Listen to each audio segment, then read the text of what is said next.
Hello everybody, my name is Michael Mahan. Today I will be speaking to you all about junk food marketing to children and the encouragement it gives them to choose some healthy products and how it undermines healthy eating messages.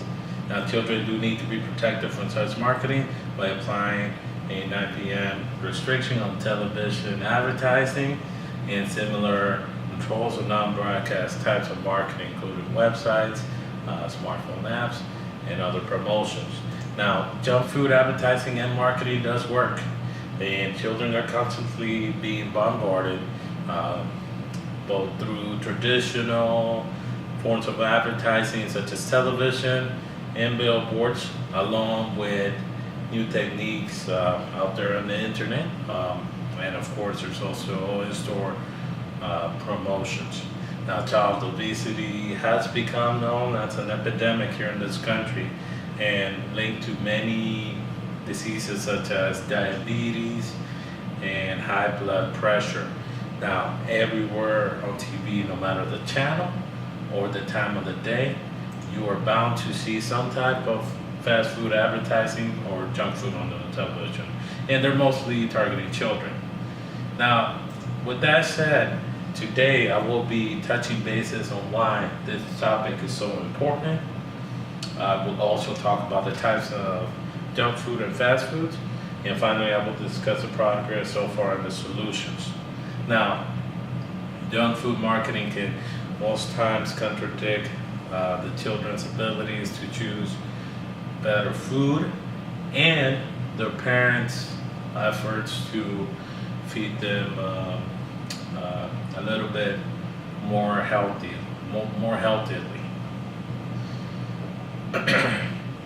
Now, studies into the effect of junk food marketing show that it works by directly influencing children's food preferences and also more powerfully indirectly by influencing with what family and friends consider to be a normal diet per se.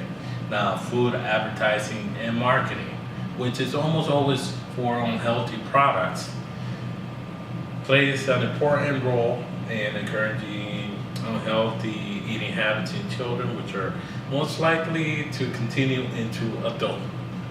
Now, most of the fast foods that is out there does contain high amounts of sodium, which increases and aggravates the risk of high blood pressure.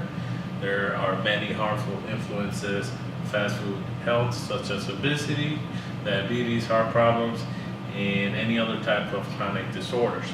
Now, obesity can also lead to other complications like cholesterol, blocking out the arteries, and there's also physical discomfort.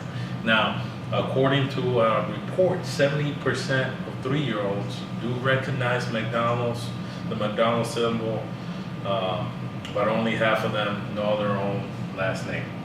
In addition to this, advertisers do take advantage of children's fears. For example, by implying that they're gonna make you more popular, more sportier, that you're gonna be much better, much happier as long as you go ahead and you consume their product.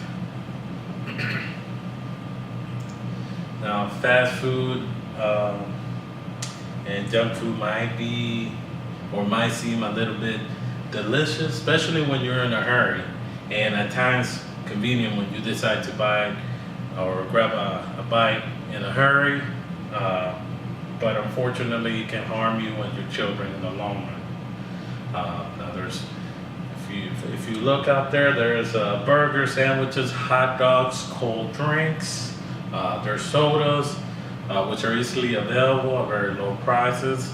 There's also tacos, nachos, vegetarian and non-vegetarian wraps or food that are out there are very popular fast junk food as well. Snacks and desserts such as donuts, potato chips, french fries, popcorn, sweets, and of course, don't forget about the ice cream. It's out there too, and the list just goes on. Now, many rules and regulations have been introduced so that we can go ahead and protect our children as parents from this junk food advertising. Now, in order to advertise their product during children's airtime and dedicated children's channels, food companies must now show a broadcasting regulator that the product passes the FDA nutrient profile model, which gives points for fat, salt, and sugar. And if this score happens to be too high, the product's not allowed on the television. Now, back in 2014, former First Lady Michelle Obama partnered with the Subway sandwich chain to develop a kids menu that follows federal standards for school lunches, which is a really good thing. Now, junk food aimed at children is to be banned online, in print, and also at the movie theaters after a detailed consultation on the damage they do by encouraging children to eat fatty and unhealthy foods. Cartoon characters and celebrities will be banned from promotional material, but not food packaging, meaning they will still be seen on the boxes of cereal you see at your supermarket.